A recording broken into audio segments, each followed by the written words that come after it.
So previously we talked about VPNs and proxies and I show you premium VPN. So let's show you how to change your proxy. So you can change any of the browser's proxy by simply go to the setting. So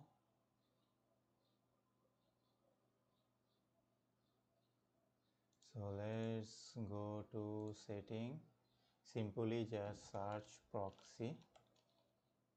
As you can see, you can change all of your proxy in here, like just simply type manual proxy configuration, set your IP as HTTP proxy, set your port, set what your soft host you want to use, and then just press OK.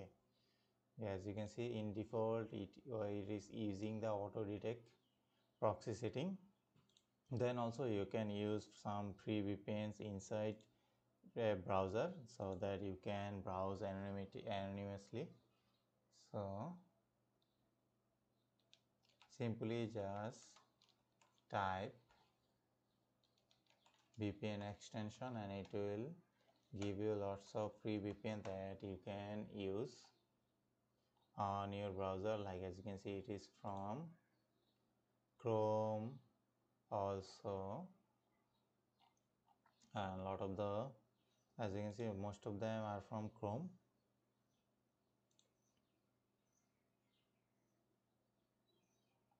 As you can see, it is available for free.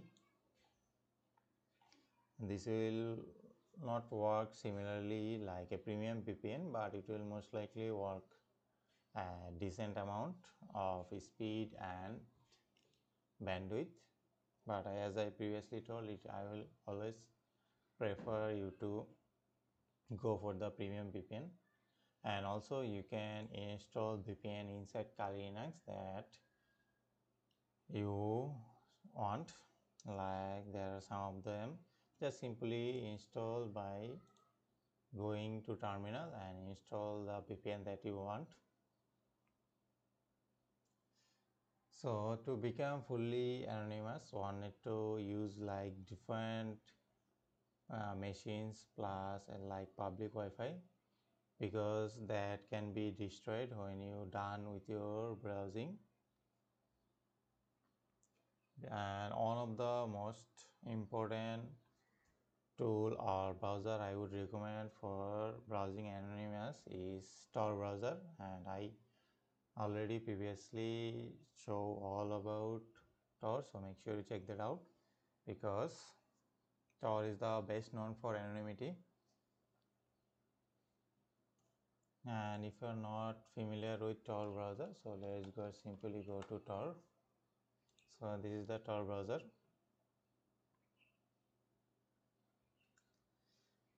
Because Tor uses a network of volunteer nodes around the world in anonymous for anonymity.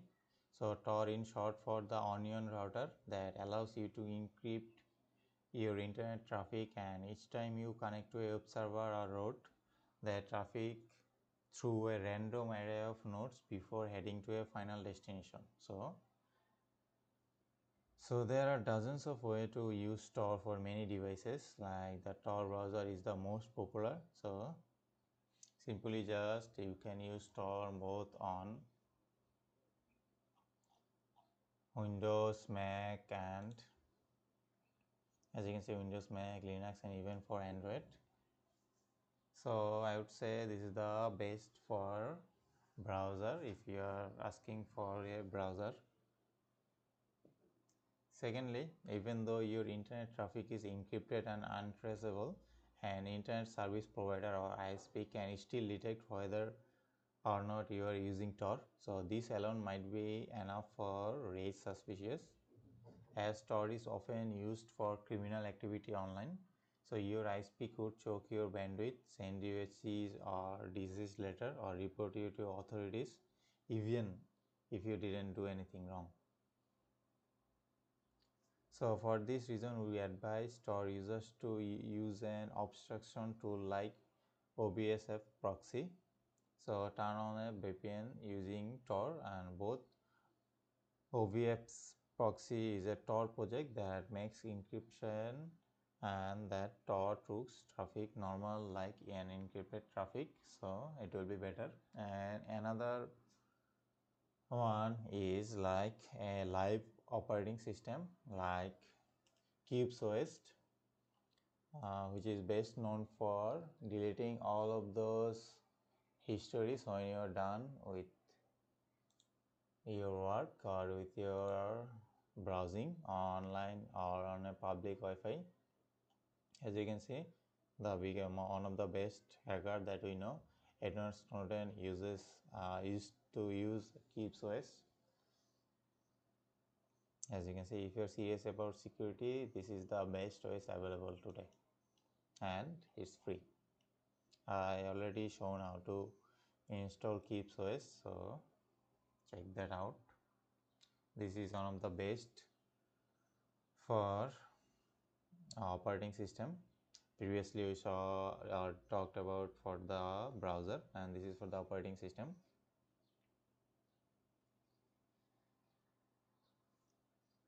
And then we have like in Chrome you can go and browse like incognito. Most mainstream web browsers like Chrome, Firefox, and all of those browsers have an option for private, or this is the private mode. So this open up a special browser window that doesn't store cookies, that don't record your browsing history, or they don't keep any identifiers. But that is not enough to keep you anonymous online. These privacy modes merely protect your privacy from other users on the same device. So you can prevent your spouse, wife, or kids from seeing hot sites you visit. So you don't hide your online activity from your ISP, which is internet service provider, or like apps, websites.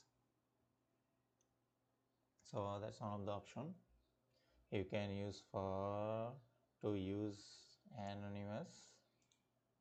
Then another option is like on public Wi-Fi, because you can instantly erase a history using this operating system using public Wi-Fi. That then it won't have any problem like gathering your information, so they won't save anything if you're using public Wi-Fi using this operating system. So this is the best use case, I would say.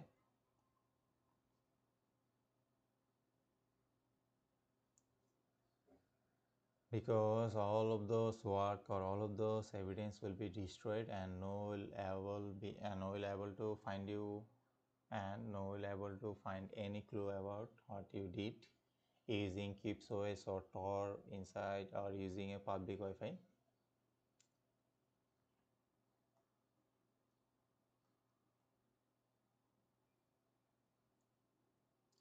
Then the last things I want to talk about, you can use a search engines like DuckDuckGo, which is the best search engine for safely browsing. So I would say this is the best for anonymous, best browser, best search engine for anonymity. And this DuckDuckGo is pre-built in on Tor browser. So if you are using Tor browser, you don't need this. It's pre-built in, and you have to use DuckDuckGo to safely browsing. And one of the things that we do is we often use extensions that are vulnerable. So that's why make sure you always check what extension you're using, what location or privacy that are using. So make sure you always check that out, that this will be for your anonymous activity.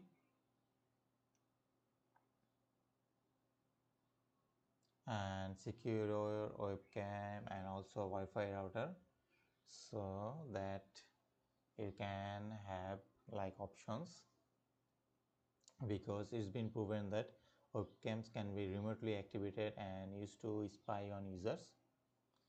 So make sure you also check that out.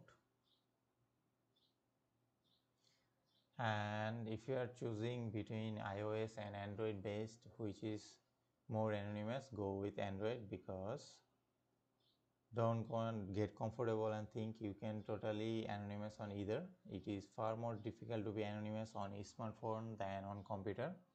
Anonymity tools for Tor just haven't matured enough in a point that they will work on mobile yet. Apple and Google are too deeply embedded on these devices. So always go about this checklist. So that's all of the things you can do to browse, or how you can browse anonymous online. Because why anonymous is needed is that we can get rid a lot of censorship using like VPNs. Then we can use websites that are blocked in your country or in your region, and we can do stuff like that. And also for encryption helps us the hackers to browse anonymous and do our stuff that we want to do. So that's how you can be anonymous online.